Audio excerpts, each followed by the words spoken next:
Hey dudes, making my way back from Michigan. Big sad affair. Oh, it's awful. Yeah, Karl-Bohemian will tell you all about it.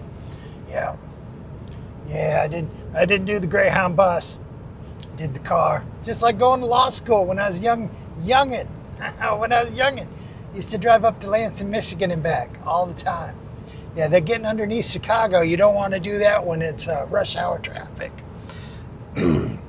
But Tim went on a bender, drank all day, passed out, and now he's up. He's got to do his laundry because he threw up everywhere, and he got everything all messy.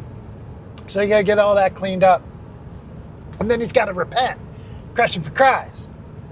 What I'd like to know, Tim, is why do you have to be promised an afterlife or promised presents to be a good person? Why can't you be a good person because you want to be a good person? And obviously it's not working for Tim with adultery and stealing golf clubs and always having friendships go bad. I mean, one or two friendships, sure, but every friendship going south, there's got to be stuff you don't tell us, Tim. But you don't need presents to be a good person. You can just be a good person. Now, of course, the Stoics will say, Carl, you're not supposed to have an opinion about it. It doesn't affect you. It doesn't control you. It doesn't. No, it doesn't. But it's my entertainment. So I like doing entertainment. Like the wife watches not Desperate Housewives, Beverly Hills Housewives, all that stuff. It's my opinion. Blind Views watches it. So anyway, that's the question I got for you. If you're Christian, I'm Catholic, but if you're Christian, why do you have to do all this stuff, be promised all stuff to do good things for other people? Why wouldn't you just do good things for other people? Because you want to. I don't know. That's what I always come back to when I think about it. And Blind Views, it's good to see that you've come along, not calling people homosexuals anymore. Like that time that you called me and Karl-Bohemian that we were gay. You're saying, no, that's stupid. You shouldn't be doing that. So Blind Views, great. It's how you see it. It's how you hear it. Take your own advice, Blind Views. Me and Karl-Bohemian have a bromance. It's different than homosexuals. A bromance is way different. Romances are fun. They can be, but they're not always. So anyway, Mikey, Mikey, you can't go telling people that someone calling you guys homosexuals bothers you, because you're just going to get more of it. I mean, didn't they teach you that when you're a little kid? That if someone's pushing your button, you can't let them know that they pushed your button, dude, or they'll just keep pushing, and you let them know. So you can't do that. And me and Karl-Bohemian don't give a shit, Blind Views. You can do whatever you want. But it's good to know that you've come around to that's not a good way to be doing, and that's not nice. Yeah. So maybe Blind Views is going to get nicer. I hope so. And all this laws, I was an attorney for 30 years, but I'm not giving anybody legal advice. But yeah, if you're not good at stealth camping, you can get yourself in a world of hurt.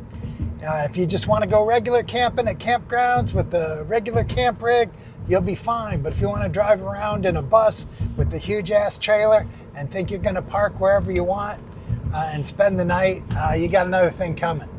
Yeah, because capitalism, this world's not built for people like that. There's no free rides. And the one thing I wanted to say is that I thought about stealth camping. I did real camping.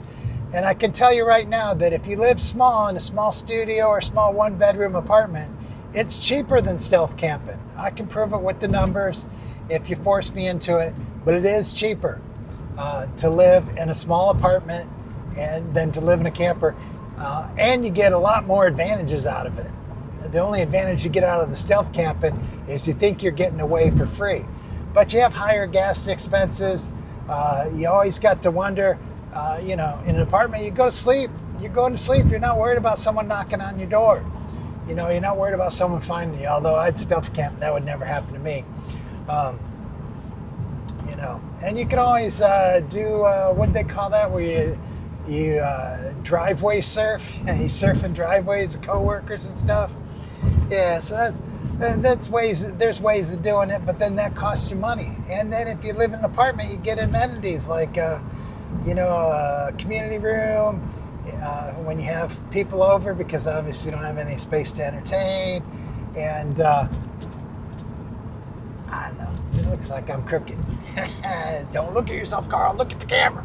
I don't know, where's the camera? Is the camera there? Is it there? Is it there? I don't know where the camera is. The only thing I can see is me. But anyway,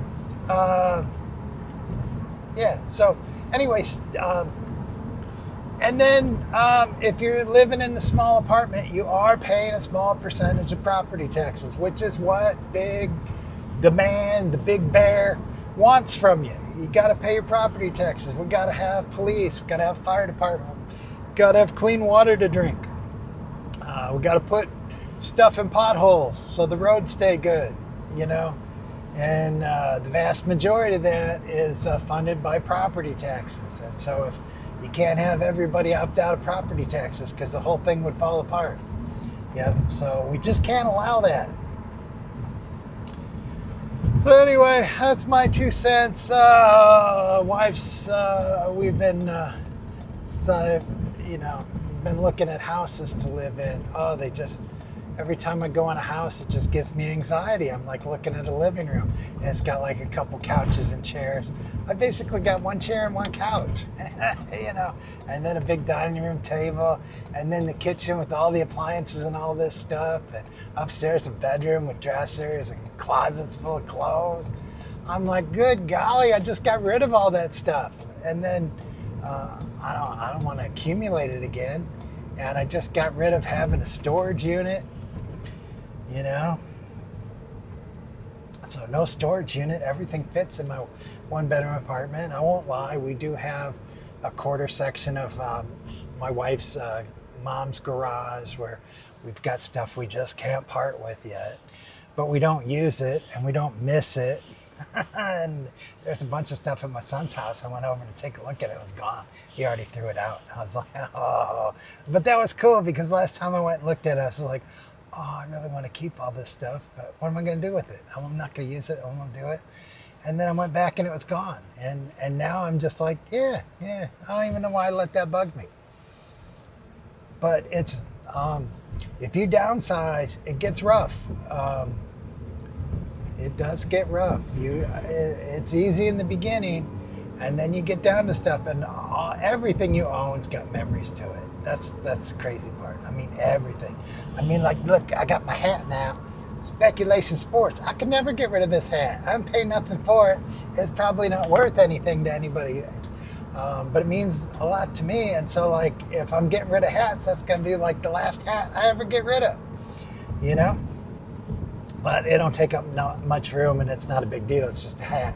The bigger things are the tougher part. But anyway, and then we got the Blackhawkies. Hat barely fits my head. Probably washed it. Probably dried it in the dryer. Yeah. So anyway, me and Capote had a good weekend, and I haven't seen his thing yet. He said it was going to be up. We talked on the phone a little bit this morning. Yeah.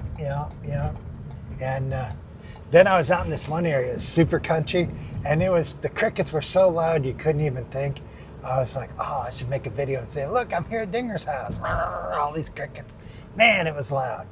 It was crazy. Couldn't even hear yourself think, it was so loud. I'm like, man, and it's swatting because all the mosquitoes and stuff. Got bugs.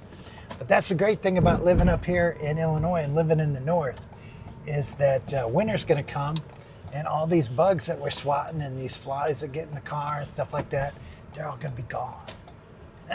Winter takes care of those little critters. Yeah.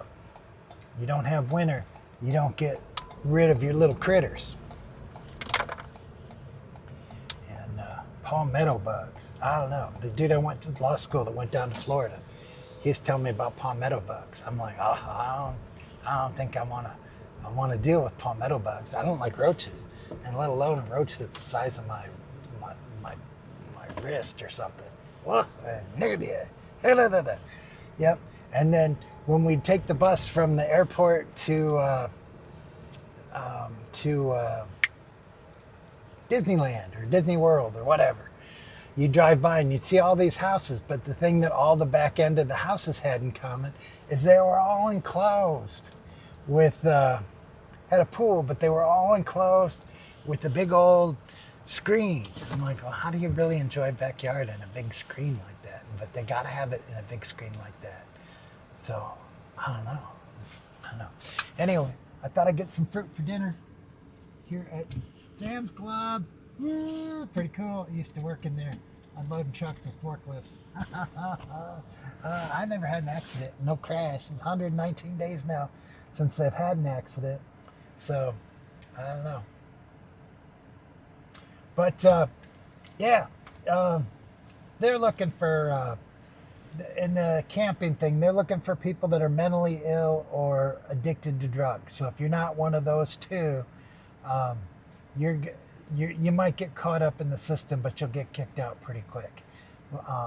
But if you're not completely stealth, if you're driving around in like a Class C camper and think you just park wherever you want and sleep for the night, those days, yeah, nobody wants you. Nobody wants you because you ain't paying your fair share. And you ain't paying your fair share. People don't like you, and you don't, in the community you're camping in, you don't vote. So, you low man on top. Boo, they're going to kick you right off the lawn. Boo, boo, boo.